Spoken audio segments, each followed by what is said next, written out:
Hello दोस्तों, कैसे हैं आप सभी लोग। मेरी आज की कहानी है मेहनत के फल का महत्व। तो चलिए आज की कहानी शुरू करते हैं। समय पहले की बात है, एक नगर में एक व्यापारी रहते थे। वो बहुत ही धनी थे, लेकिन उनकी कोई औलाद नहीं थी।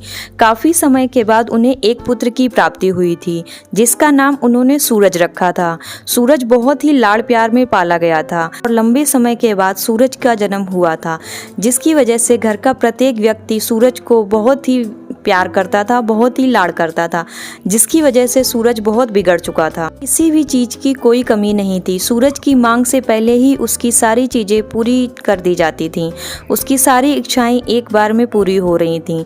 शायद यही कारण था, सूरज को ना सुनने की आदत नहीं थी और वो मेहनत का महत्व तो बिल्कुल नहीं जानता था। सूरज ने जीवन में कभी अभाव नहीं देखा था, इसलिए उसका नजरिया जीवन के प्रति बहुत अलग था। और वहीं व्यापारी ने कड़ी मेहनत से अपना व्यापार बनाया था। ढलती उम्र के साथ व्यापारी को अपना कारोबार संभालने के लिए चिंता होने लगी। व्यापारी ने सूरज के व्यवहार को देखा और उसने सोचा कि उसका पुत्र मेहनत के फल का महत्व नहीं जानता है। को आभास हो चुका था कि उसके लाड़ प्यार ने सूरज को बिगाड़ दिया है। उसे जीवन की वास्तविकता और मेहनत के फल के महत्व का पता ही नहीं है। बहुत ही चिंतित था, हमेशा इसी बात के बारे में सोचता रहता था। व्यापारी बहुत ही परेशान हो चुका था। गहन चिंता के बाद व्यापारी ने निश्चय किया कि वो सूरज को मेहनत के महत्व का फल जरूर समझाएगा। व्यापारी ने अपने पुत्र सूरज को अपने पास बुलाया और उससे बहुत ही तीखे स्वर में बात की। उसने कहा, तुम्हारा मेरे परिवार में कोई भी अस्तित्व नहीं है। तुम मेरे कारोबार में कोई भी योगदान नहीं देते हो। मैं चाहता हूँ भी कुछ धन कमाओ, अपनी मेहनत से कुछ धन कमा कर लाओ। उसी के मुताबिक तुम्हें घर में खाना दिया जाएगा। उसी के अनुसार तुम्हें 2 वक्त की रोटी मिलेगी। ये सुनकर सूरज को ज़्यादा कुछ फर्क नहीं पड़ा, क्योंकि उसको पता था कि घर के सभी लोग उसका साथ देंगे। सूरज ने सोचा कि पिताजी कुछ क्षण के लिए मुझसे नाराज हो गए हैं और वो इस बात को हल्के में ले लेता है। लेकिन व्यापारी ने भी ठान रखा था कि वो अपने पुत्र को सही राह दिखा के रहेगा। उसने अपने घर के सभी सदस्यों को मना कर दिया कि वो सूरज की किसी भी प्रकार की कोई मदद ना करें, ना ही उसे बिना धन के भोजन दिया जाए। किंतु सूरज से सभी बहुत प्रेम करते थे, इसलिए घर का कोई ना कोई सदस्य उसे पैसे दे ही देता था और वो पैसे अपने पिता को देता था।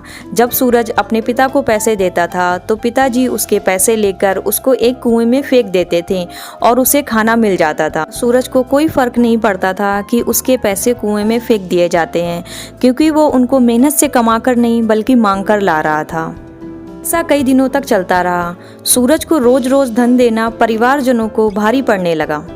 सभी उसे पैसे देने से बचने लगे, जिस कारण सूरज को पैसे मिलने कम हो गए और धन के अभाव के वजह से उसको भोजन मिलना भी कम हो गया था। एक दिन ऐसा आया कि सूरज को किसी ने भी धन नहीं दिया और उस वजह से उस दिन उसको भोजन की प्राप्ति भी नहीं हुई। सूरज भूखा ही सो गया और दूसरे दिन जब वो उठा तो उसने ये निश्चय कर लिया था कि आज वो पैसे कमाकर जरूर लाएगा। और अपनी भूख को शांत करने के लिए उसे गांव में जाकर काम करना पड़ा। बड़ी ही मेहनत करने के बाद उसे कुछ धन की प्राप्ति हुई। वो थका हारा घर पहुंचा और उसने व्यापारी को धन दिया और भोजन की मांग की। इसके अनुसार व्यापारी ने फिर से उस धन को कुएं में फेंक दिया और उसे भोजन दे दिया। किंतु इस बार ये बात सूरज को बिल्कुल अच्छी नहीं लगी। वो बहुत ही मेहनत से धन कमा कर लाया था, तो उसने अपने पिताजी से कहा, पिताजी ये आपने क्या किया? मैं बहुत ही मेहनत से धन कमा कर लाया और आपने इसे कुएं में फेंक दिया। सुनकर व्यापारी बहुत खुश हुआ। उसे पता चल गया था कि सूरज को समझ आ गई है कि जीवन में मेहनत का महत्व क्या है। व्यापारी बहुत ही भली बात जानता था कि एक ना एक दिन उसका पुत्र इस बात को जरूर समझेगा और व्यापारी इस बात को भी भली भांति जानता था कि उसके परिवार वाले उसके पुत्र की मदद कर रहे हैं, जिस वजह से सूरज को बिल्कुल बुरा नहीं लगता जब वो कुएं में पैसे डालता है। उसे ये भी पता था कि एक ना एक दिन परिवार वाले उसे पैसे देना बंद कर देंगे और उस दिन सूरज के पास कोई भी विकल्प नहीं रहेगा। व्यापारी ने सूरज को गले लगाया और अपना सारा कारोबार सूरज को सौंप दिया। तो दोस्तों, हमें इस कहानी से यह शिक्षा मिलती है कि जिस घर में संतानों को मेहनत के फल का पता नहीं होता है, वो संतानें अक्सर बिगड़ जाती हैं। तो परिवारजनों का ये दायित्व बनता है कि वो अपनी संतानों को सही राह दिखाएं। तो अगर आप सभी लोगों को मेरी आज की कहानी पसंद आई है तो प्लीज़ वीडियो को लाइक करें, मेरे चैनल को सब्सक्राइब करें। Thank you so much.